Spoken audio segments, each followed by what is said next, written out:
Cyanide को ऐसा जहर माना जाता है जिससे बच पाना लगभग नामुमकिन है। कहते हैं जिसने एक बार इसे चखा उसकी जिंदगी वहीं खत्म हो गई। कई बार किस्सों और कहानियों में यह सुना गया है कि लोग इसके स्वाद के बारे में जानने के लिए अपनी जान दांव पर लगा देते हैं। एक मशहूर किस्सा भी है जिसमें किसी ने कागज और पेन लेकर अपनी जान पर खेलते हुए साइनाइड का स्वाद जानने की कोशिश की, लेकिन वह इससे पहले कि कुछ लिख पाता उसकी मौत हो गई।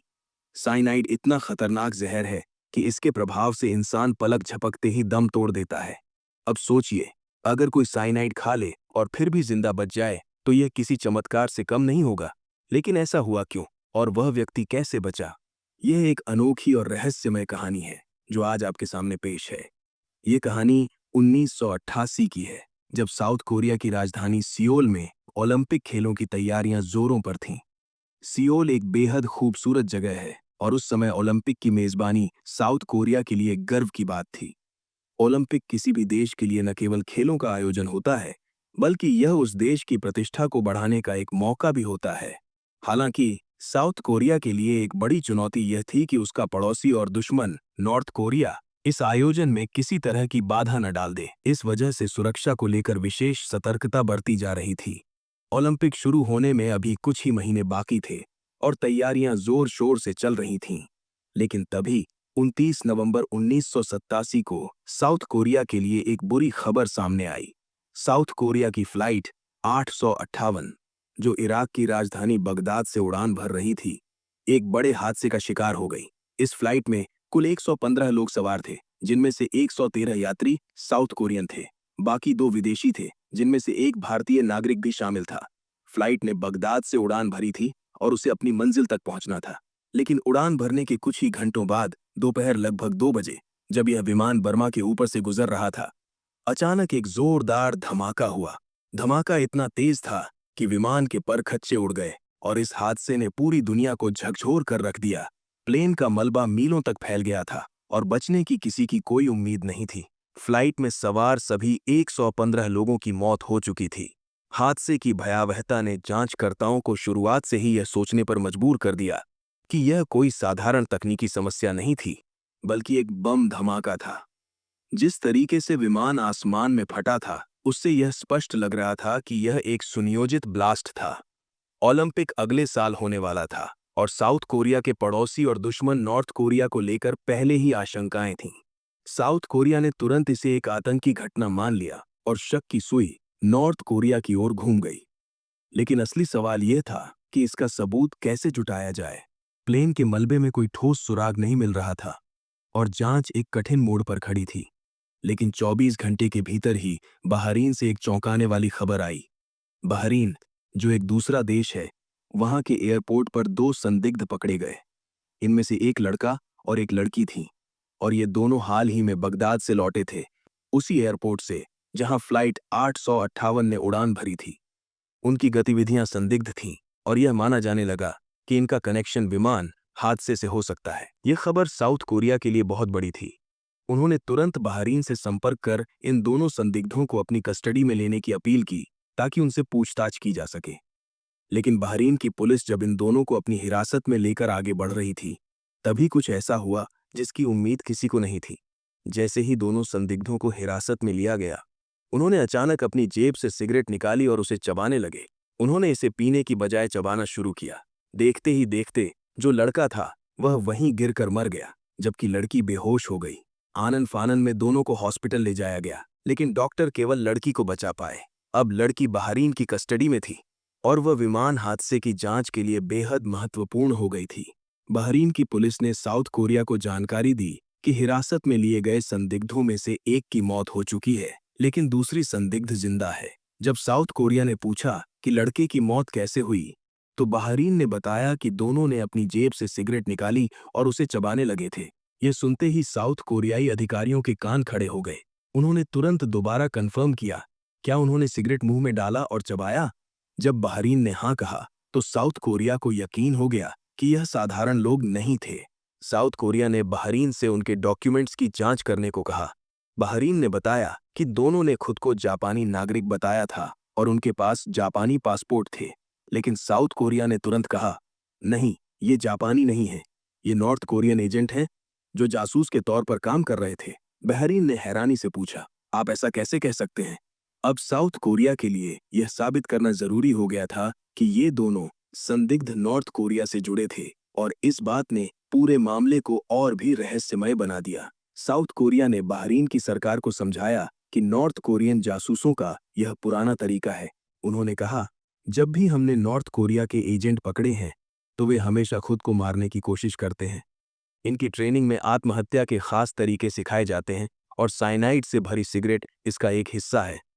यह सिगरेट दिखने में साधारण होती है ताकि किसी को शक न हो, लेकिन जब इन एजेंटों को लगता है कि अब बचने की कोई गुंजाइश नहीं बची है तो वे सिगरेट को चबा लेते हैं और साइनाइड का जहर उन्हें तुरंत मार देता है।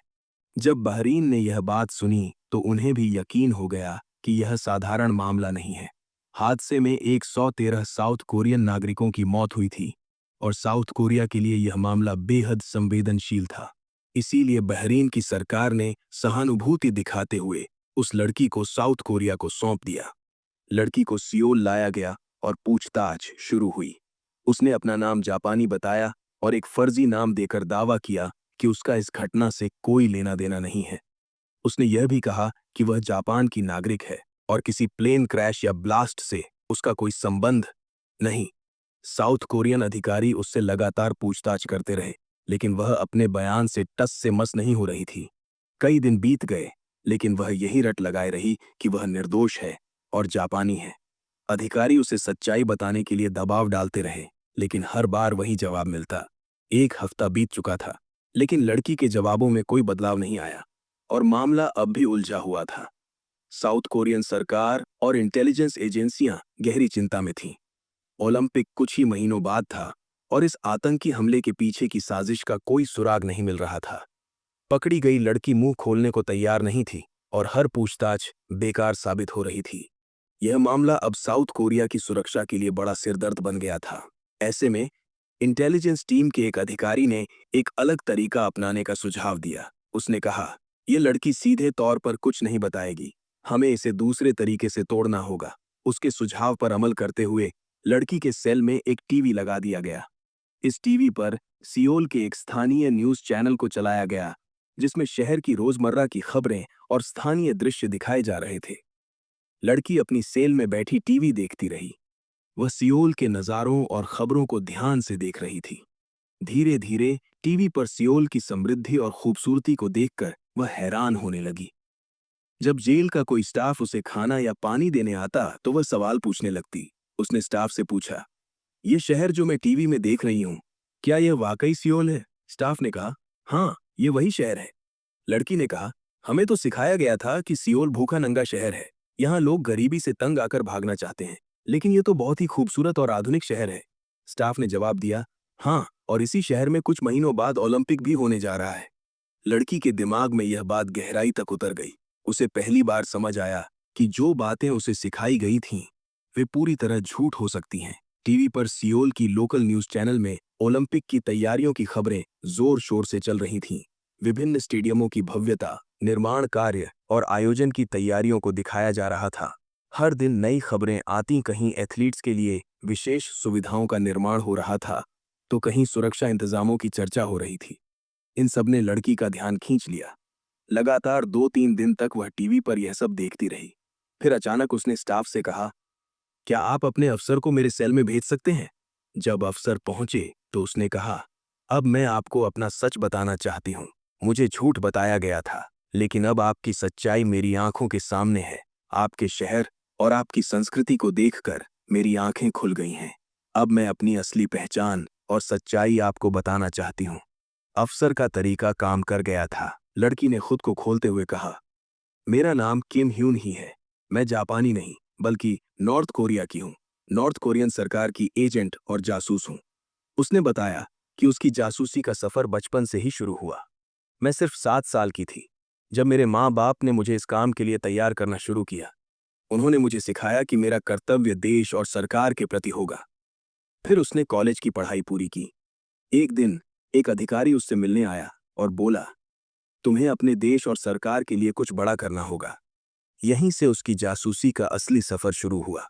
लड़की ने अपनी कहानी को विस्तार से बताते हुए कहा, जब मैंने हाँ कहा तो उन्होंने मुझे जासूसी की गहन ट्रेनिंग देनी शुरू कर दी। ये ट्रेनिंग करीब 7 साल तक चली।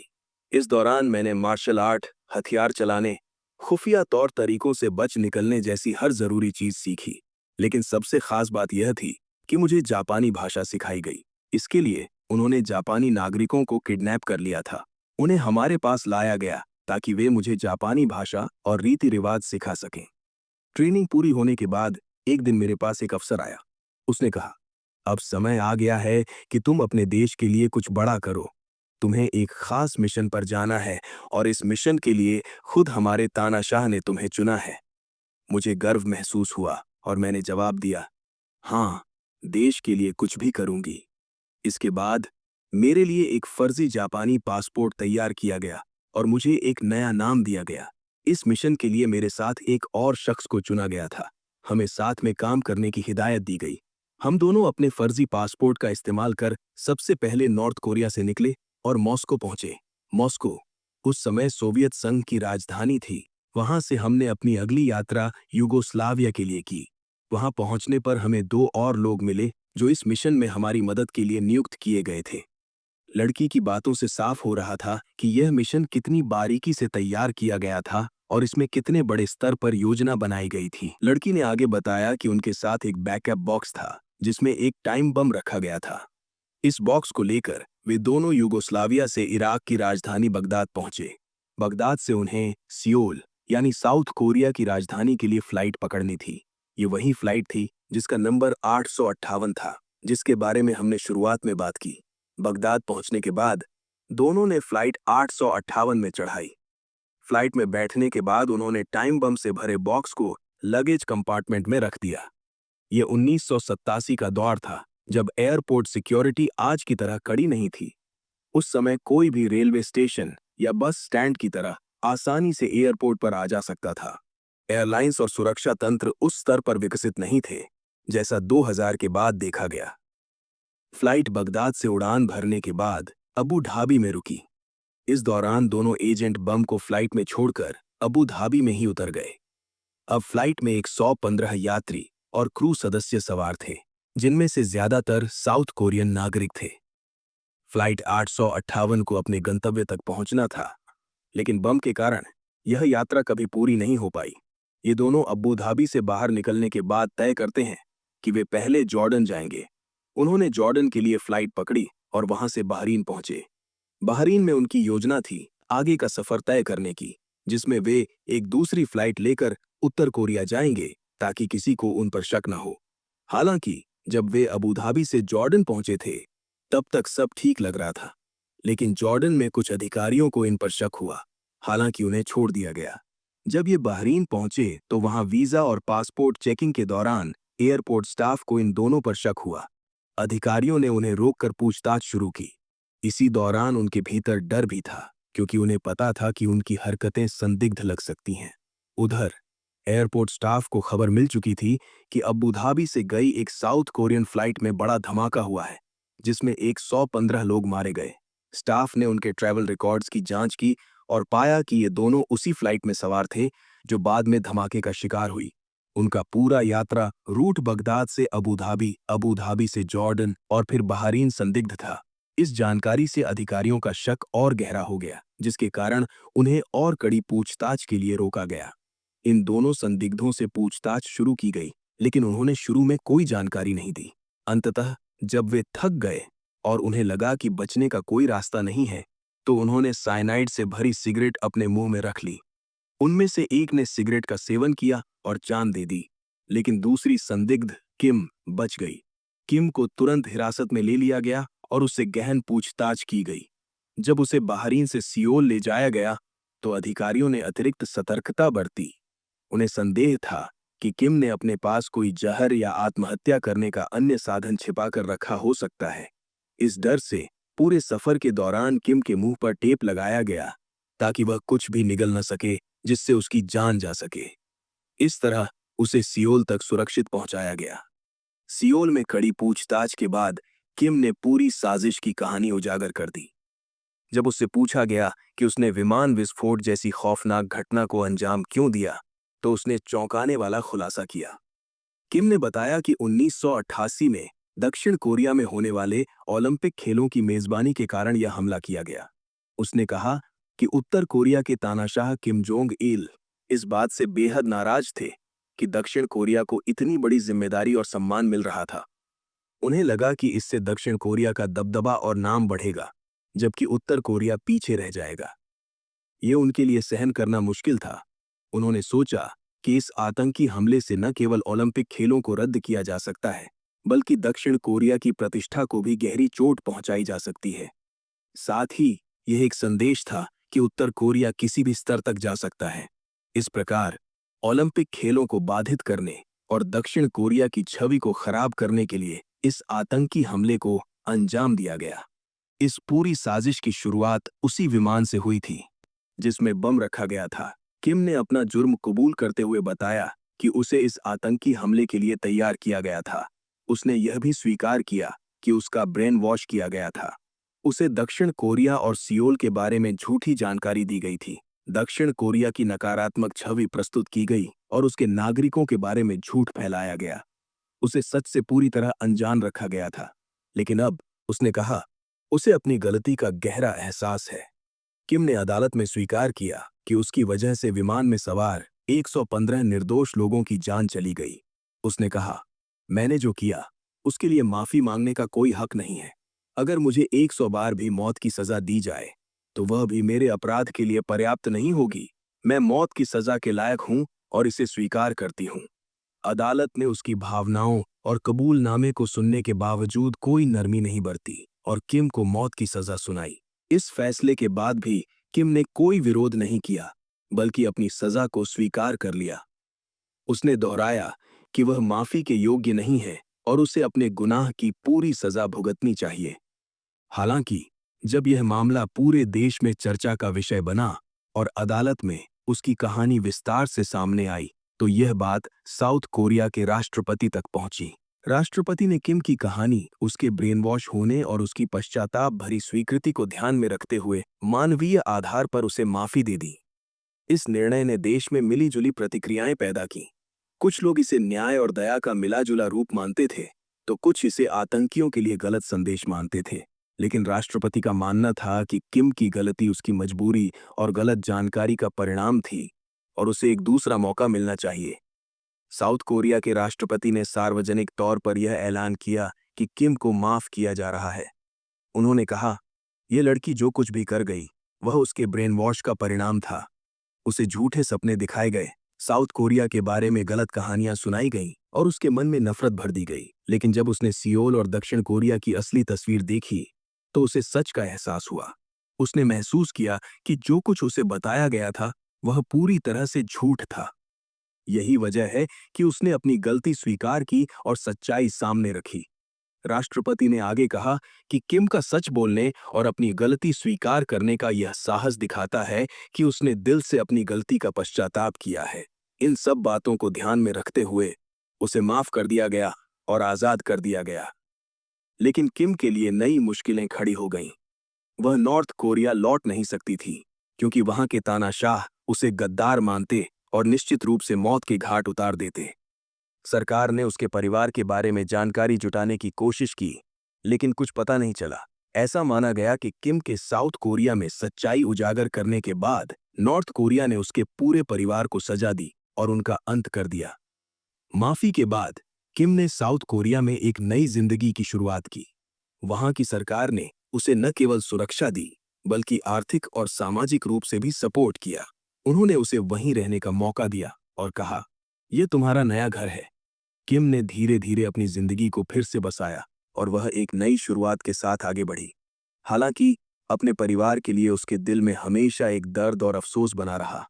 माफी मिलने के बाद किम ने अपनी पूरी कहानी एक किताब के रूप में लिखी, जिसका नाम रखा गया इट्स ऑफ माई सोल। यह किताब साउथ कोरिया और अंतर्राष्ट्रीय स्तर पर बेहद चर्चित हुई। इसकी लोकप्रियता का कारण था एक ऐसी लड़की की कहानी जो नॉर्थ कोरिया की जासूस थी और जिसने पहली बार उत्तर कोरिया के अंदरूनी हालातों और साजिशों का खुलासा किया। किताब में उसने विस्तार से बताया कि कैसे 115 निर्दोष लोगों की जान ली गई और इस साजिश के पीछे की पूरी सच्चाई क्या थी। इस कारण किताब हाथों हाथ बिक गई और बेस्ट सेलर बन गई। किताब की रॉयल्टी से जो भी पैसा आया, किम ने वह सब उन 113 परिवारों को दान कर दिया जिन्होंने विमान हादसे में अपने प्रियजनों को खो दिया था। उस फ्लाइट में मारे गए 115 लोगों में से 113 लोग साउथ कोरियाई थे, जबकि बाकी 2 में से एक भारतीय और एक अन्य विदेशी यात्री थे। किम ने इन परिवारों से एक-एक करके व्यक्तिगत रूप से मुलाकात की। उसने हर परिवार से माफी मांगी, उनकी आंखों में देखकर अपनी गलती का अफसोस जाहिर किया और उनके दुख को गहराई से महसूस किया। उसने कहा, आज मुझे सच्चे अर्थों में समझ आया है कि परिवार का मतलब क्या होता है और मैंने कितने परिवारों को उजाड़ दिया। आज किम की उम्र लगभग 65 साल है और वह अभी भी साउथ कोरिया में रहती है। हालांकि उसका ठिकाना पूरी तरह गुप्त रखा गया है। इसकी वजह यह है कि नॉर्थ कोरिया के जासूस साउथ कोरिया में सक्रिय रहते हैं और उसे नॉर्थ कोरिया की सबसे बड़ी दुश्मन मानते हैं। वर्षों से उसे ढूंढने और मारने की कोशिशें जारी हैं। इसी कारण साउथ कोरियाई सरकार ने उसे एक गुप्त ठिकाने पर रखा है। कभी-कभी किम टेलीविजन पर इंटरव्यू देती है और अपनी कहानी साझा करती है, लेकिन उसकी लोकेशन और रहने की जगह पूरी तरह से गुप्त रहती है। सरकार ने उसके लिए सख्त सुरक्षा इंतजाम किए हैं ताकि उसकी जान पर कोई खतरा न हो। यह उसके जीवन का वह पहलू है जो उसे हर दिन खतरे में डालता है, लेकिन वह अपनी नई पहचान के साथ जीना सीख चुकी है। किम की कहानी 2 रूपों में बंटी हुई है। एक ओर वह एक नॉर्थ कोरियाई जासूस थी जिसने 115 निर्दोष लोगों की जान ली। दूसरी ओर वह एक ऐसी महिला बनी जिसने अपने गुनाहों का पश्चाताप किया, हर मारे गए व्यक्ति के परिवार से माफी मांगी और अपनी किताब और रॉयल्टी से कमाए सभी पैसे उन परिवारों को समर्पित कर दिए। उसकी जिंदगी एक अप्रत्याशित मोड़ का प्रतीक है। जहां उसने एक घातक साजिश में हिस्सा लिया, वहीं बाद में उसी देश ने उसे माफ कर दिया। ये कहानी न केवल उसके अपराध और पश्चाताप की है, बल्कि यह भी दिखाती है कि कैसे एक इंसान अपने गुनाहों को स्वीकार करके उन्हें सुधारने की कोशिश कर सकता है। किम की जिंदगी मौत, दुश्मनी, माफी और बदलाव का एक दुर्लभ और अद्वितीय उदाहरण है। तो यह थी आज की कहानी। दोस्तों, अगर आपको ये क्राइम स्टोरी पसंद आई तो जरूर लाइक करें, अपने दोस्तों के साथ शेयर करें और हमारे चैनल को सब्सक्राइब करना ना भूलें। ऐसे ही और भी इंटरेस्टिंग क्राइम स्टोरीज के लिए बेल आइकन दबाएं ताकि आपको सबसे पहले अपडेट मिल सके। धन्यवाद।